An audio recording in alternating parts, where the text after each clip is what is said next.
Mark Tisbe. Sa kanya tong unit na to. So video lang natin before natin i-out today. ENC 307 M16. Ayan, pina-upgrade ni boss ng 600 FPS. Pang DMR niya. And then kumuha din si boss ng Norvich SSG10 A2. Ito yung unit na nagka-750 FPS. Then, pinalagyan na rin ni boss ng scope na Norvich. Guys, itong scope namin na Norvich, yung LPVO, at saka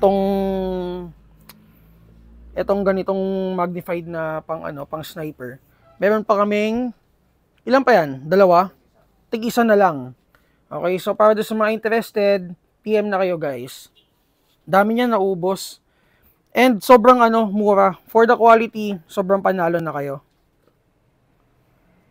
Ang nilagay natin dito pala, so yun, i-discuss ko lang yung nilagay natin dito. Ito, 9 inches na, Shera dead air na suppressor. Ito yung suppressor na may mga kasamang, iba't ibang klase ng tip. Pwede mo itong palitan. So, 9 inches siya. And then, naglagay tayo ng, Rambo. Parang Rambo rat eh. Ito, Rambo na Harris bipod, guys. Naglagay tayo. So, adjustable to.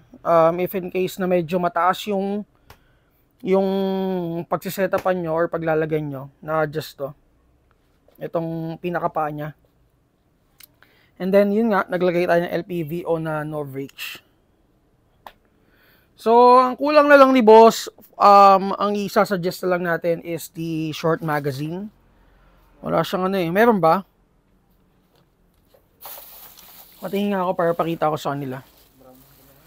So, ito kasi, itong sinuggest ko sa kanya, ito lang yung PMAG namin na medyo maporma. So, Lancer Tactical to na PMAG. So, bala na si boss magkulay nito.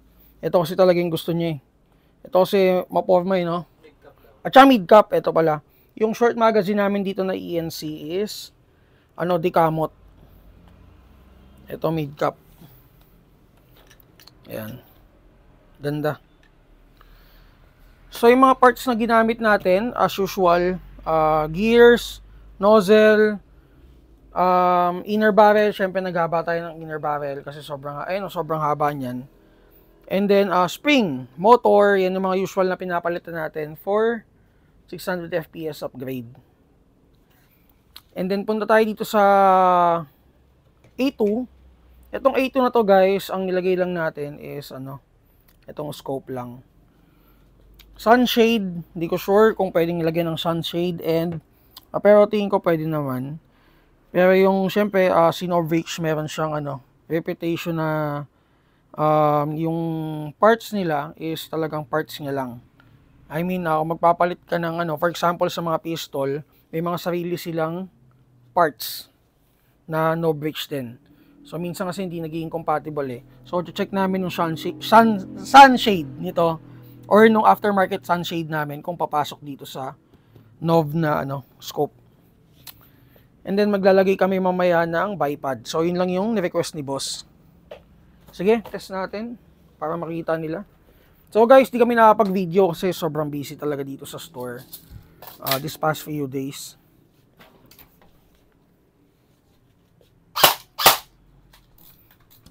Ayan, walang balang lumabas.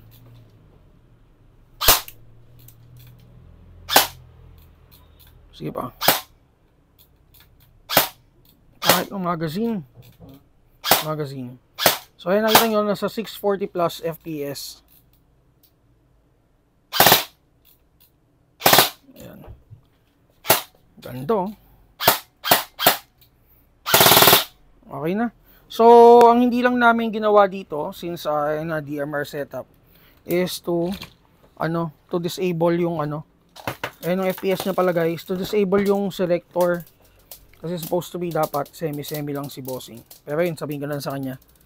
And then, ito guys, Norvich na A2. Onti na lang, ay wala na to, last na to, di ba? Meron pa isa. So guys, dun sa mga interested sa Norvich na A1, A2 at saka A3, A2 at saka A3 lang pala meron tayo. Mag-PM na kayo. Kasi maubusan kayo. Wala lumabas. Bigat. Ayan, 761. Sobrang solid. Sige, okay na. Okay na. Guys, honestly, ang tigas sige, lagay mo nga dito para makita nila. Sobrang tigas nung unit. Nung pagkasa.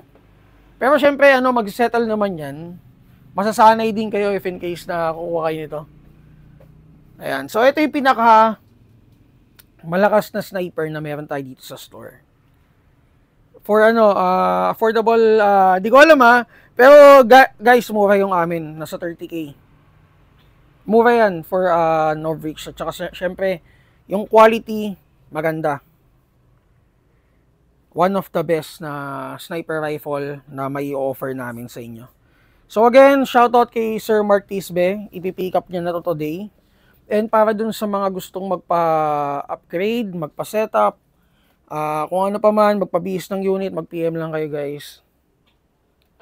Ayan, thank you bossing. Sana maging happy si bossing sa unit niya. And for sure, maging happy yun. Thank you guys, and mamaya guys, upload tayo ng daily vlogs.